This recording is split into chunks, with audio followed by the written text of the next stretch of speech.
I can just reorder these. Okay. I think they're started in alphabetical order here. Okay, let's just start from the top, I guess. So Apocalypse, I think I'm gonna put Apocalypse in B tier. But yeah, I think Apocalypse is B tier. Mostly on ladder. I'm not a big fan of Apocalypse in tournament play, but on ladder, I think Apocalypse is very good. I think it's relatively easy to get ahead on experience as long as you can play tempo early. I think Beauty is S tier. Probably the bottom of S tier, but I think Beauty is incredibly good. Like the amount of extra power you get at level 6 is just like, she's obviously like she's the best like good boy hero. She's like the best pumpkin hero. Like just on her own, the options you get on the way to level 6, I think, is what puts her into S tier.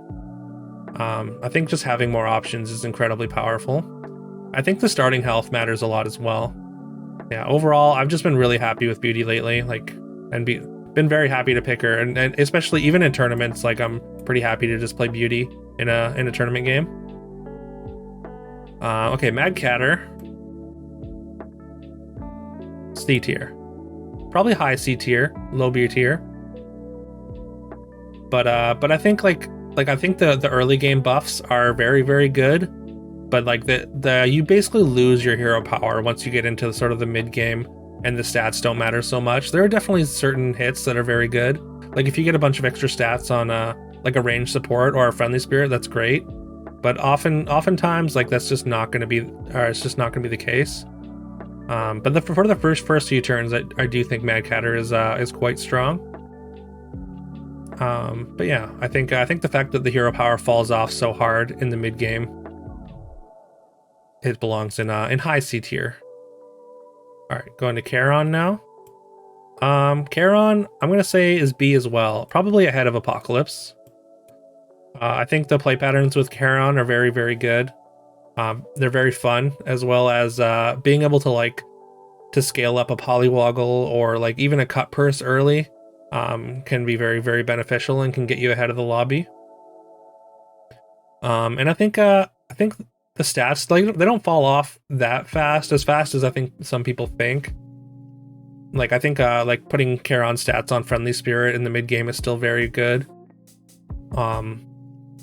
And yeah, just adding +2/+1 to your board every turn for free is a lot stronger than I think people give it credit for. And I know said like the Catter stats, since the Catter stats are random, that's why that's kind of the difference between these two, even though they both kind of provide just extra stats every turn. I think the fact that you can control the stats makes Caron a little bit better. Curse King, high A tier. Curse King, obviously, I think Curse King is maybe just like the most solid, if not kind of boring hero in the game. I think it's even more solid than Fallen Angel. Just because like the hero power doesn't fall off nearly as easily. There's some amount of fail case in there, of course. Like you can end up taking some damage to your hero power early, but in general, I've found that it doesn't happen all that often. Yeah, I think Curse King is high A, not quite S tier, but I think it's just incredibly solid. Getting an extra gold every turn just matters a lot. I think it's a high skill hero. I think it's a hero that you need to be able to use your gold super efficiently. But I do think it's extremely powerful. All right, Horde Dragon. Honestly, I would have put Horde Dragon in like high A tier, like a month ago, but I feel like the lobby tempo has just increased so much that I have to bring it down. Yeah, I mean, Horde Dragon's a lot of fun. Obviously, like you get those huge power spikes, you get level 7 treasures. Like the Horde Dragon games that go well go extremely well. But I think I gotta put it in B tier here. I am gonna put it ahead of. I think I'm gonna put it ahead of both Caron and Apocalypse, though. I think it's high B tier. I mean, just because like obviously when you hit the power spikes you can take over the lobby super early, right? And for that reason, I think I think Horde Dragon deserves to be at least at the top of B tier. All right, Ivella. I'm gonna say, I guess high C tier. Definitely over Mad Catter. I think Ivella's extremely solid, but there's that fail case, right? Like it can be very, very good if you find black cats, and you can build your way into it to having a solid mid game board. But it's very, very easy to counter. And so like if people see that they're playing against Ivella, it's so easy for them to just take things to destroy your backline, and that kind of ruins your whole game plan.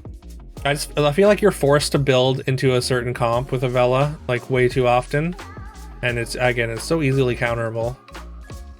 Speaking of Fallen Angel, here's Fallen Angel, and I mean, I think a lot of people put Fallen Angel in S tier, and I think I like Fallen Angel a lot in tournament games, but I think in general I like Fallen Angel in A tier, below Cursed King even.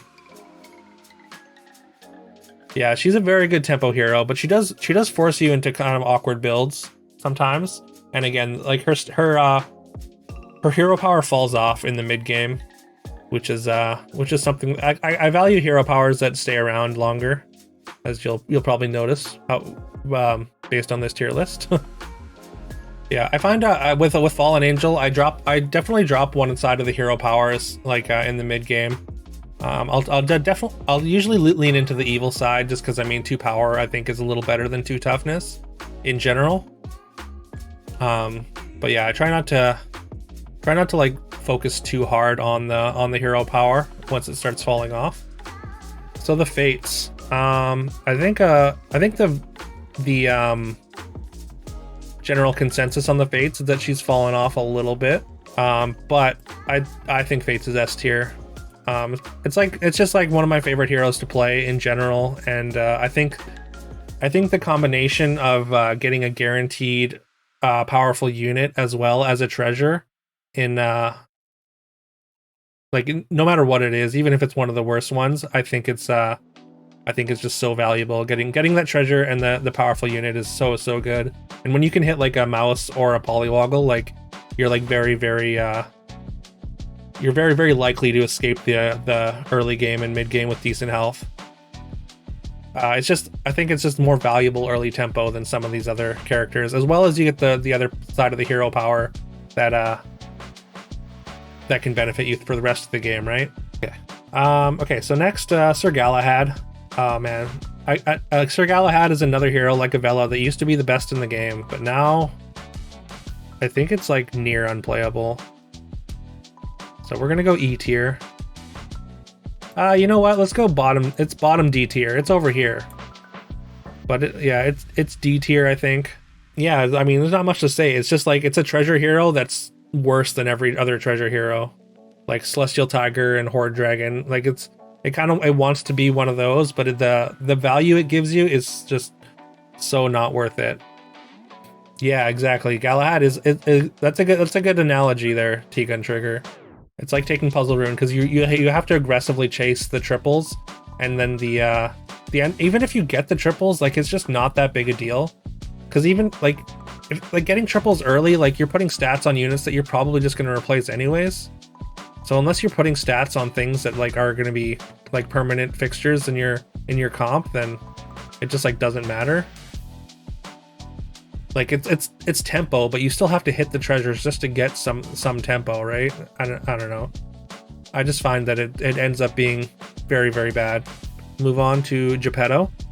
I'm probably higher on Geppetto than most people. I just think the amount of stats you get from summons, like you're forced to play summons, but the amount of stats that you get, I think, are like big enough that it makes it worth it to force summons. Probably not high enough to put it into B tier, but I think it's going to be at the very top of C tier. Like the amount of stats you get, I think as long as you hit summons, like it can carry you through the entire game. Yeah, I mean, I think Geppetto's biggest weakness is the fact that you can miss so easily. But I think if you hit the summons, then Geppetto is very, very strong. Like even like a single Princess Peep on level 3 can be like the difference in a fight in general.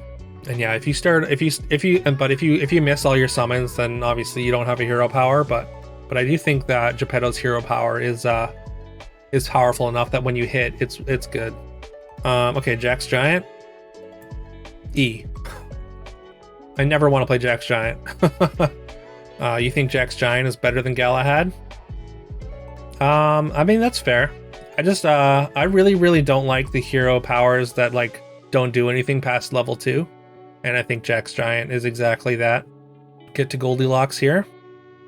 I'm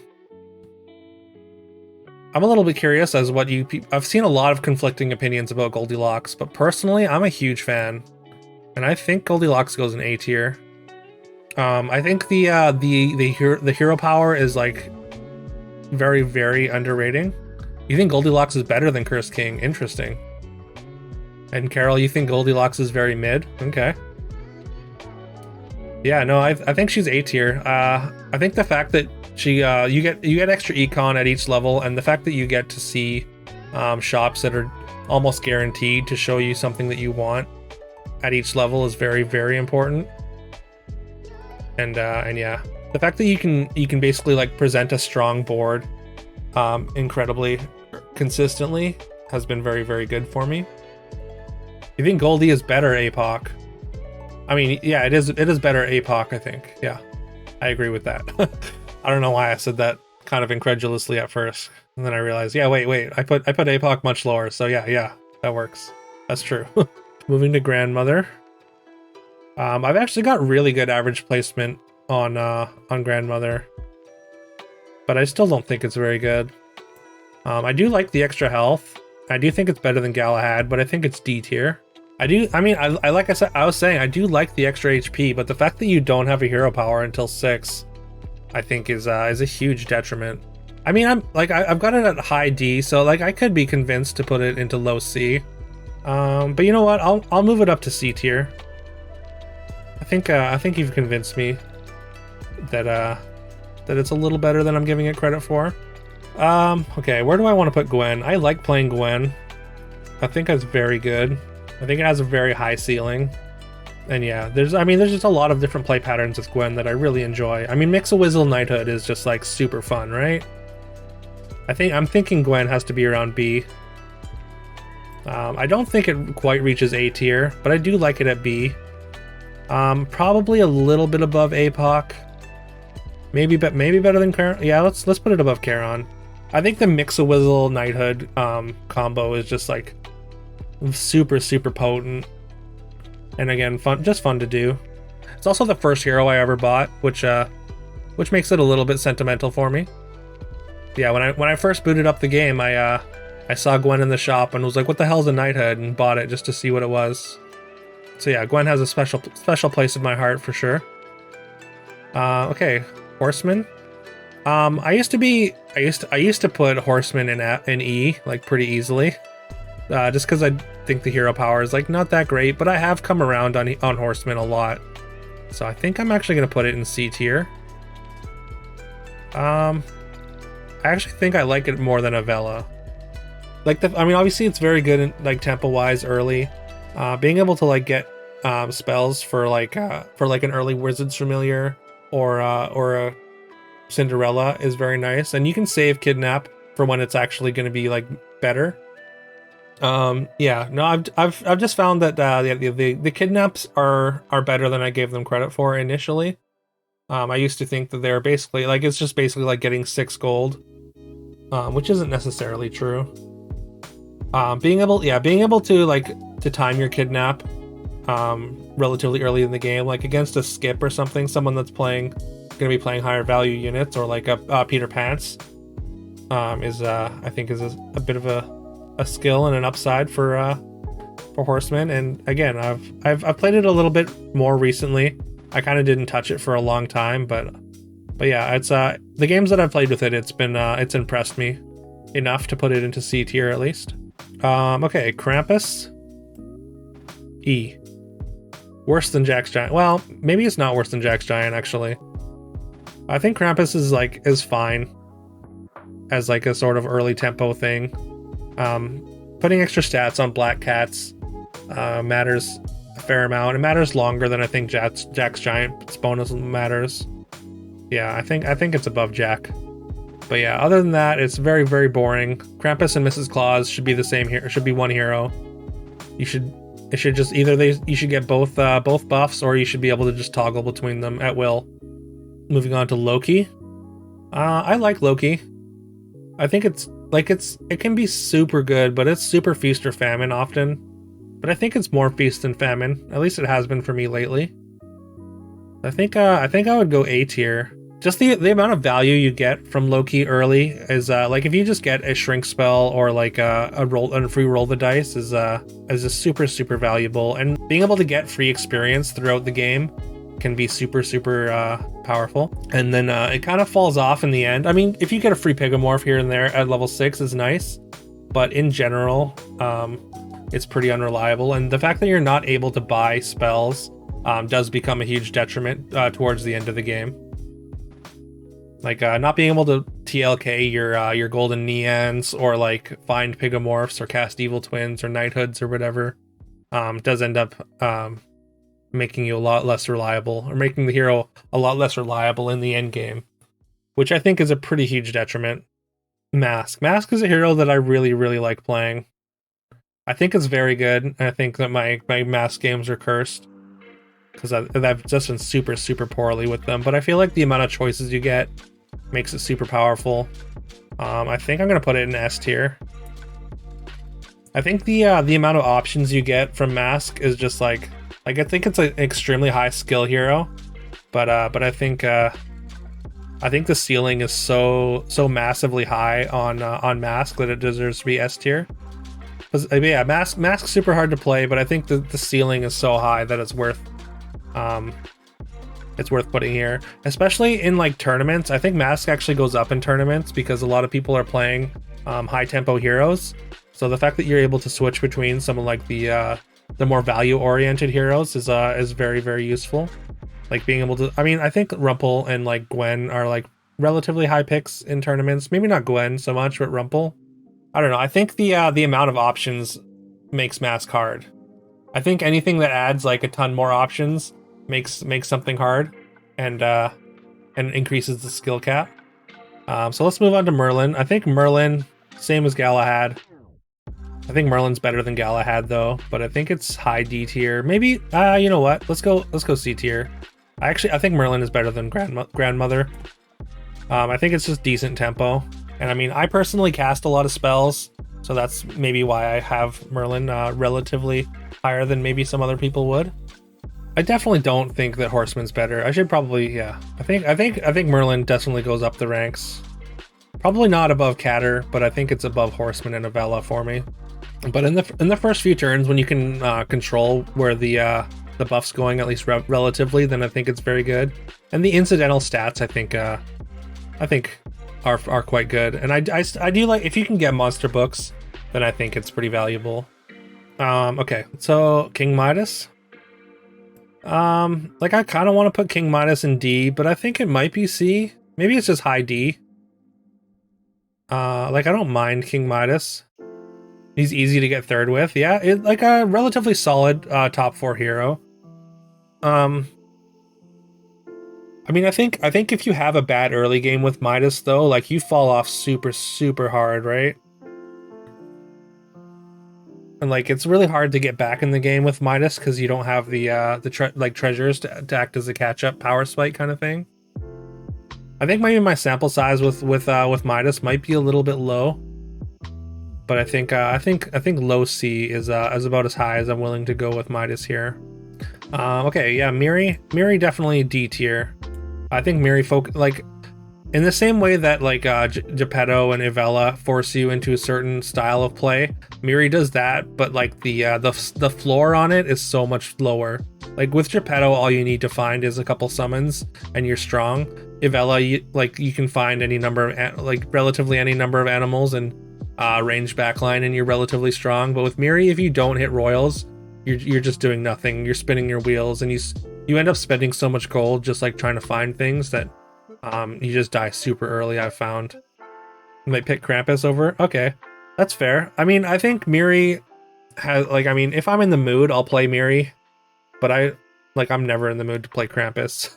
I think Miri has a ceiling, whereas Krampus does not. Krampus is just floor. But yeah, okay. Let's move on to Mordred. I think Mordred is better than it seems. There's a small amount of Mordred Renaissance going on right now. There's a lot of really cool things you can do. And the fact that like it's a really good dream target, I think puts it into D. I actually think it's above Miri. Just because again, there's like it's a way better, it's a good dream target, as well as there's a lot of really cool things that you can do with it. Like you can abuse like Bearstein with it. Being able to like have essentially 2 Medusas in slot 1 is a really neat trick you can do. And I mean, and just like summoning a good boy onto your board with a Bearstein in play is like very, very strong. So yeah, I like Mordred here at sort of high D tier. But yeah, next is Morgan Le Fay, and Morgan Le Fay is an interesting one. I think is very good in tournament lobbies because of the high tempo nature of them. The fact that you're able to like get a power spike and stabilize, even if you're having a poor start, which like it's very easy to have a very poor start in tournament. Like everyone's playing at their best. So like if you stumble at all, like you're gonna get punished. But with Morgan, like the fact that you can get it's got a built-in catch-up mechanic, I think makes it extremely valuable, especially since like since 4th place and above is worth so much more than it is on ladder. Like on ladder, once you start like getting high up there in ladder, like you need to get 1st or 2nd or bust basically. But actually, I think Morgan Le Fay is A tier, so definitely above Grandmother. Like I'm a pretty big fan of Morgan Le Fay. I also think Morgan Le Fay is like one of the best treasure map heroes. Just because like once like if you're even near 20 and you get a treasure map and you're at level even 4 or 5, if you're at level 4, like you're gonna get a level 6 treasure out of it, and that's like level 6 treasures are so much more powerful than say like level 5 treasures that like it'll instantly power spike you and stabilize you. So yeah, I think Morgan Le Fay is extremely good. Well, I guess not extremely. I think it's very good. I think it's probably above Loki as well. Okay, Mrs. Claus. Better than Jack's Giant, but worse than Krampus, I think. Yeah, not much to say about Mrs. Claus. Better than Jack's Giant, worse than Krampus is pretty much all I have to say.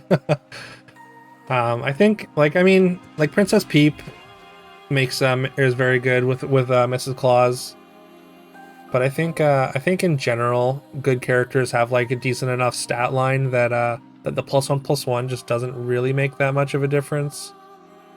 There are definitely like obviously like Brave Princess and Ogre Princess, obviously care about the +1/+1 a lot, but I think other than that, like it just falls off super fast.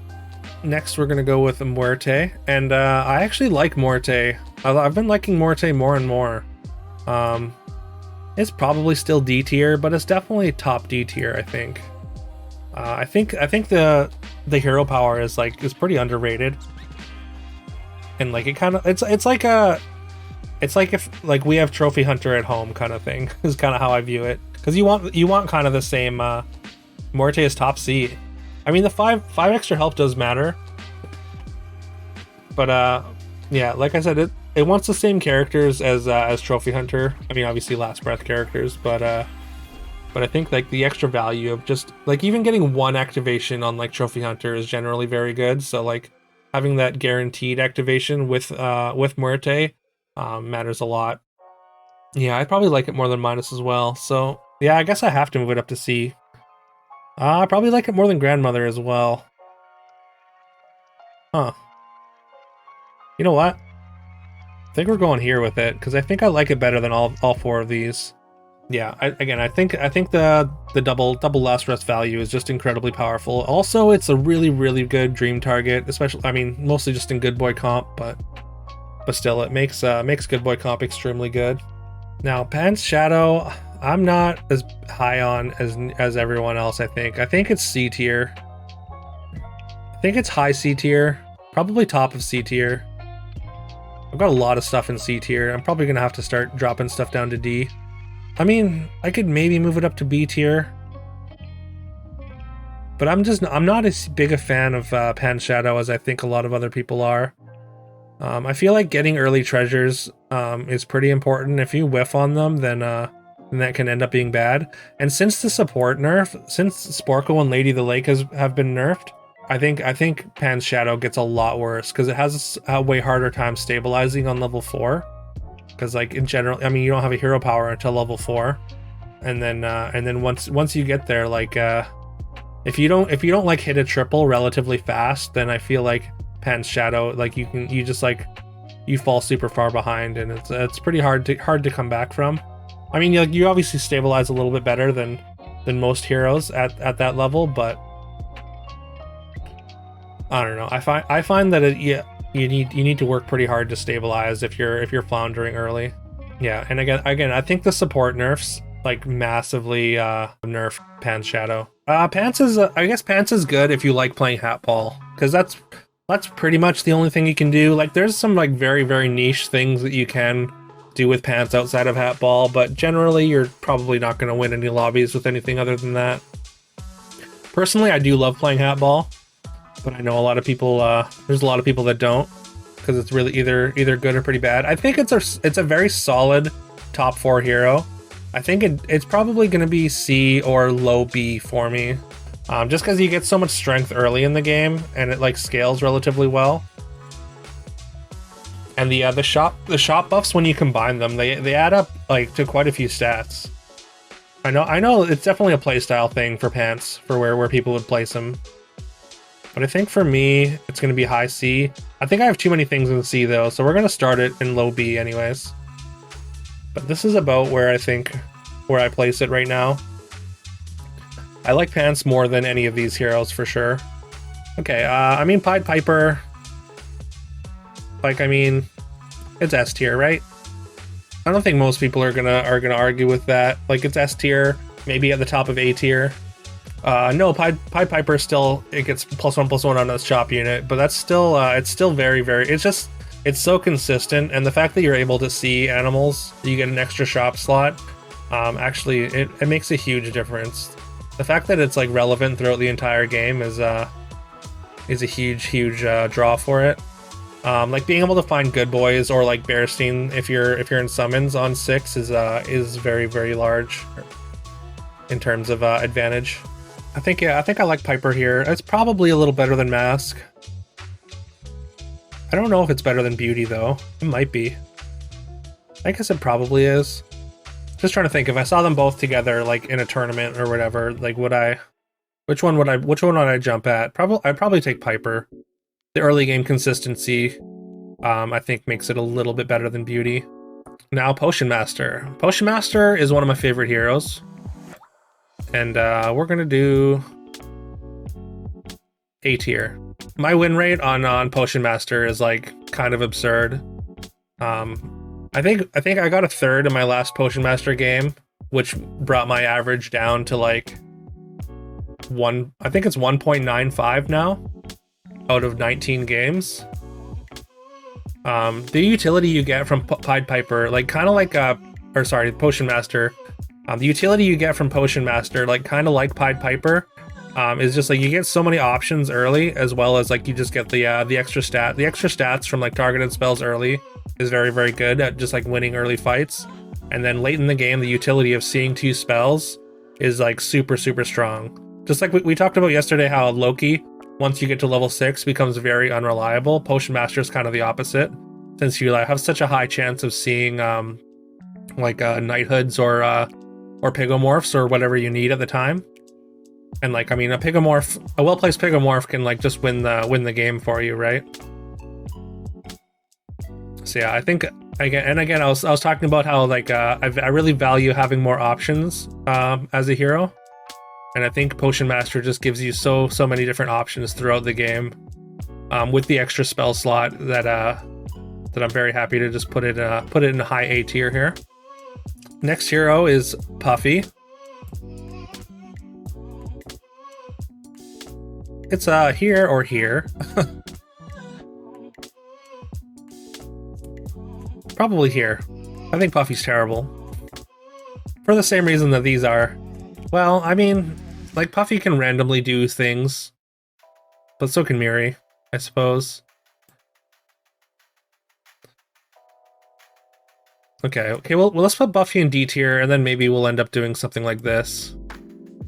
Yeah, okay, you know what, this looks fine. Yeah, Puffy does have the early tempo, but like I said with these, like, if you like, don't make use of that early tempo, and still end up coming out of the early game, like, losing, then the hero power is basically worthless. And I feel like it's the same with Puffy, but with Puffy, you can randomly get like really large puffs on level 4, which allow you to take experience.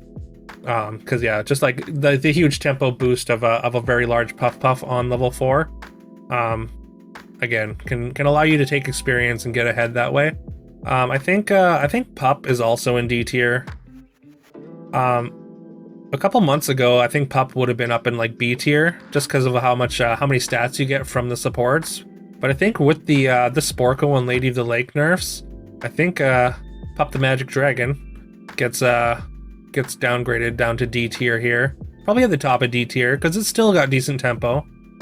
But I think with those support nerfs, it just does not have the power that it did before, or the appeal that it did when you could take Sporkos and Lady of the Lakes and feel very strong on level 4, as well as, I mean, it's fine early, but it just falls off super fast too.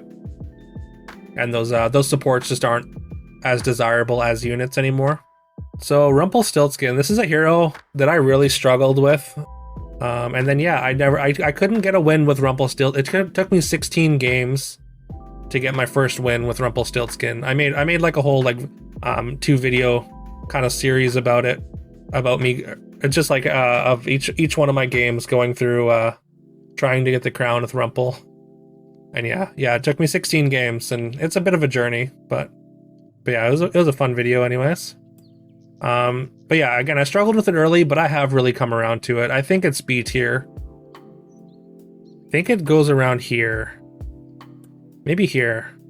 I mean, I think Rumpelstiltskin is like one of the best dream targets as well, which definitely adds to its place in the tier list, I think.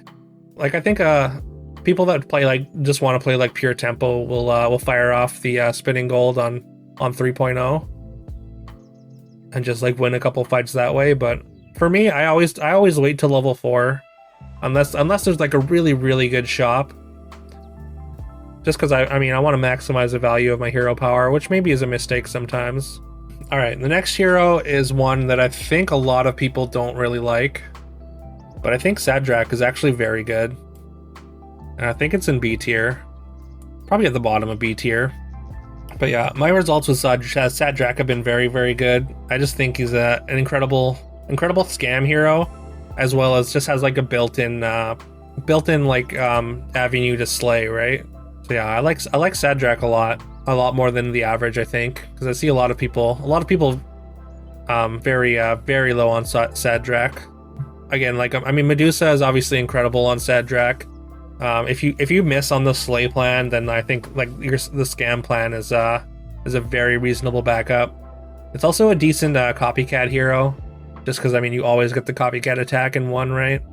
I just think going first is like I think it's incredibly valuable. I know people say that's like, oh, it only works half the time, but like, I mean, if I can go first 100% of the time, like that brings your combat win percentage up like probably by a significant amount. Like there's so many different effects and characters that want to attack first in this game. Like obviously like all slay heroes, like any dragon. I mean obviously scam units, Share Bear. For some reason I value this hero a lot lower than like Curse King, even though they're kind of the same hero power. I think it's probably still A tier, but low A tier.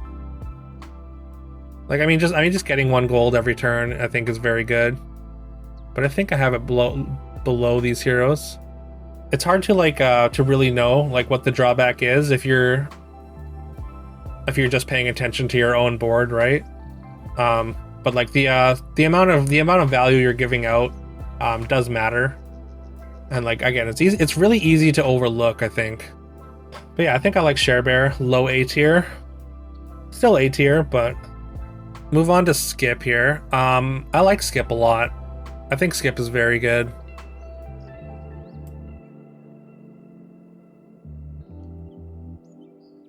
I think it's high B tier.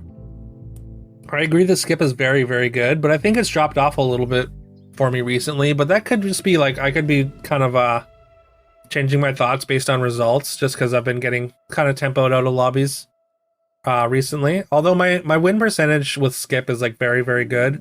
It's like 2.2 over 20 games or something like that. You think it's better than B? Okay. I'll definitely keep that in mind. I don't know that it's better than Horde Dragon though, but maybe Horde Dragon moves up to A as well. Okay, Snow Angel. I mean, Phoenix Angel, sorry. This is a old, little bit of an old tier list, I guess. But yeah, Phoenix Angel, I think Phoenix Angel is also quite good. It's probably going to be B tier here. It's probably a little bit better than Apocalypse. I mean, the tempo you gain, the fact that you're able to aggressively buy experience makes Snow Angel very, very strong. And yeah, I would have had this lower like a little while ago, but I've really come around on Phoenix Angel. I figured like getting a character at each level probably isn't that good, but it's the fact that you can buy experience as tempo makes it very strong. Anything that rewards you for buying experience is going to be very strong, I think. I want to say that on ladder, I like Apocalypse more, but like if it was a tournament, I would absolutely take Phoenix Angel before Apocalypse. Sphinx? All the way over here. I don't think anyone's going to disagree with that. Sphinx, by far the worst hero in the game. F tier, yeah. Where's the garbage can? That's where this goes. Yeah, I don't think I have anything else to say about it. It's bad. It needs another ability of some kind. We just won't rank it. Celestial Tiger. Celestial Tiger is very good. It's around here. It's either A tier or high B tier. I don't know if I like it better than Horde Dragon though. It can do more like fun things, but I feel like Horde Dragon wins lobbies more. See people putting Tiger at top 5? You know, like I kind of get it. Just like the early tempo, I think, is what puts it kind of over the top. Yeah, I mean, I think I have to put it in A. Just like, yeah, if you get a tempo treasure early with Celestial Tiger, you're basically guaranteed a top 4. But for now, we're just gonna put it in A tier. I think it is better than these, maybe even better than these. Yeah, let's actually move this up. I think if I'm doing that, then Horde Dragon probably moves up as well.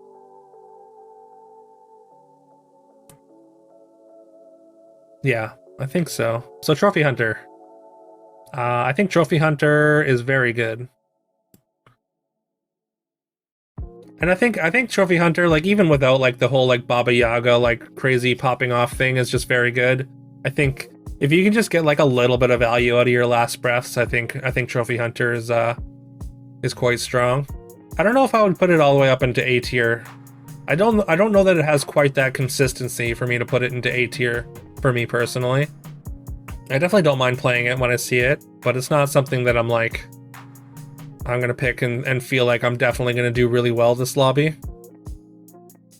Which is kind of what A tier is, right? It's a hero you pick, then you feel like you're gonna do well.